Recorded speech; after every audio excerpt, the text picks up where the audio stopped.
we always want to see the very best happen for him and try to lead him towards just a better path and just got to keep his head clear.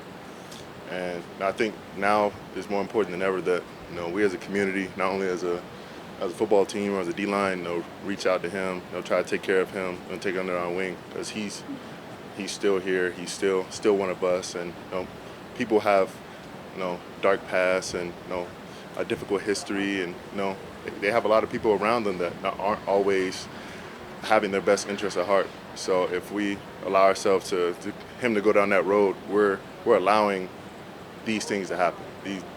Him to pass along the behavior that has really got him to where he is at this point. And if we look out for him and help him clean up his act and go down the path that he can go and the things he should do, he can really be an upstanding young man. And I really hope the best for him. And still try to be there for him if we can. How do you feel like you've gotten to know the new guys? Your room, as much as any of them, has really kind of changed. How do you feel like you've, in the last week, kind of gotten to know them better? Just taking time to spend a little bit of time with each other. Being around the guys, going to dinner. When we have our off time, we're sitting together. But just being around each other early in the morning to night, all that time that we have, not splitting up, going our own separate ways.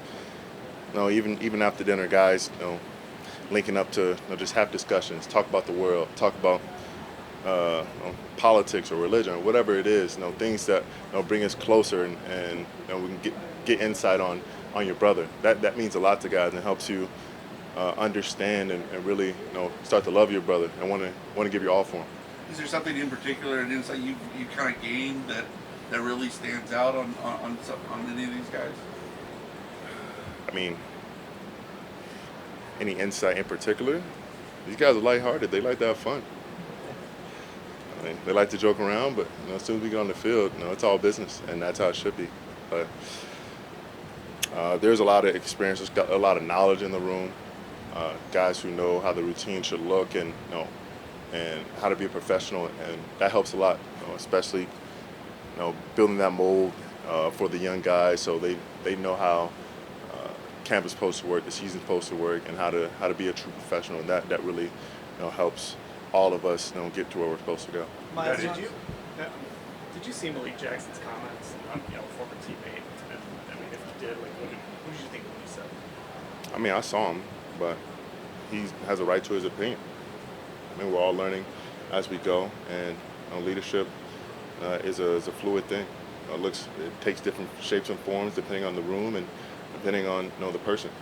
And I can lead in the only way that I know how, and I only can continue to grow as a leader, and we'll continue to lead together. It's not just one person. We have a lot of experience in the room, and we have to be together. We have to do this together, and one voice shouldn't speak louder than any others. We have to all be pushing at the same rate in the same direction, and that's how winning teams, winning groups are made. Were you surprised to hear that from a guy that was in that room, like a former teammate? Does that catch you off guard or anything? I mean, like I said, he has his own opinion, and maybe my leadership style just didn't fit him. I can only lead how I know how to, and I don't know if the result of the season played any part in how he felt about my leadership style. But I have the utmost respect for him. I think he's a consummate pro. I think he's a great guy. He looked out for a lot of us, and continue to try to grow and be a better leader in any way I can. Is leadership natural in your personality, or is that something that as you've grown professionally, you have tried to work on to become a leader? I think leadership is natural to most people. I think it just comes in different shapes and forms. Some people lead with examples. Some people lead out front with their chest or their words. It just all really depends on you and and your style. If you're not one to talk a lot, and you just lead by being up front, being on time, doing what you're supposed to do. Make sure you're in your notebook, and you don't reach out to anyone and try to make that common knowledge. That's on you. But you also have guys who are very outspoken, guys on the sideline who are making sure that things are getting done. They're turning the tide with their voice and their presence. There's just different ways to do it, and as we grow up and develop and mature, things start to blend. You start to pick up on those things, that they start to come more naturally. Myles, you haven't had the pads on yet, but can you see the possibilities, in the system under Schwartz? You can see the possibilities as soon as you look at the playbook. Just seeing how aggressive he likes to call his defense and his schemes. The wide nine. Bringing an extra guy, trying to get those one-on-ones or those favorable matchups. Those are things that we as a defense get excited for. Did those comments, Myles, cause you to reflect and think, okay, maybe whatever was a couple years ago, I wasn't where I needed to be, or did you just disagree with his point? I mean, I thought I was exactly where I needed to be. I think it takes time for anyone to be a leader. Some people come in and they're from day one they talk and they lead with their voice, and they also lead by their presence. But you even have some great players such as Brady or MJ who didn't lead from day one. They had to take their time, earn their spots, earn their stripes, and it starts to develop in them. And once it's really picked up and they've matured into a point where they feel like this is my role and I can take this on in the fullest form, then they take it from there and they continue to grow as leaders through time. But it's not something you have perfected from day one, or at least not for most people.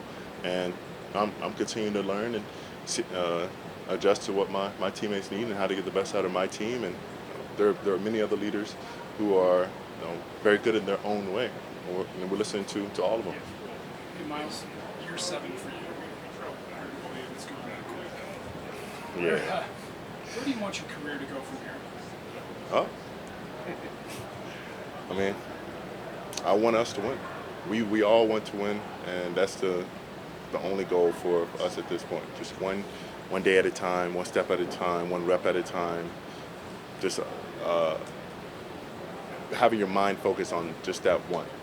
Once you break it down and make it simple, it's easier for yourself to get in the zone, not to get distracted or lose focus of what's out there, what's to be. Everybody wants to win the Super Bowl, but you win it by taking that first step, not worrying about that first game. Once you perfect those steps, that rep, that technique, then you start to break it down. Once you finally get to those moments, and they come so smoothly, and you're a technician at what you do, and that's how really great teams are made.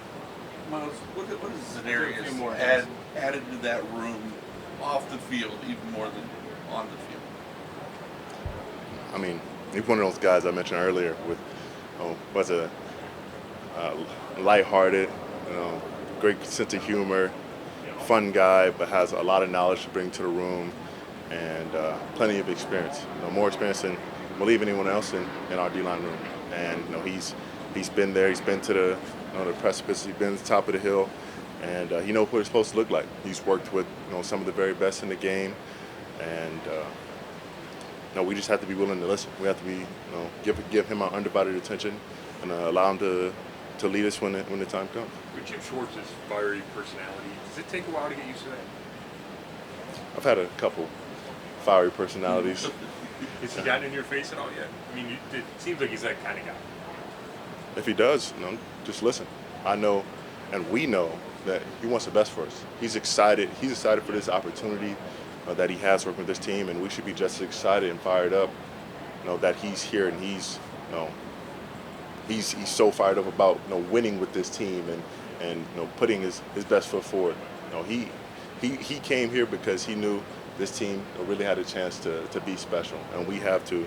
And we'd be remiss in letting him down and letting ourselves down if we didn't take that opportunity by the horns and just go. Is So last one. Darius's personality, sort of the flamboyant personality, such that is that good for you? Sort of bring out the the more playful, fun side of you, and might that serve you really well as you go through this season? I mean, I've had a couple flamboyant, fun personalities around before as well, but I don't think it brings out anything else. I just think he's a great character, great teammate, and I'd like to continue learning from him, growing with him, and just playing ball at the highest level. I know we'll continue to work off each other, and a lot of us will continue to learn from him, and he'll allow us to be great. Him not getting double teamed, me not getting double teamed. Just trying to play off each other like that.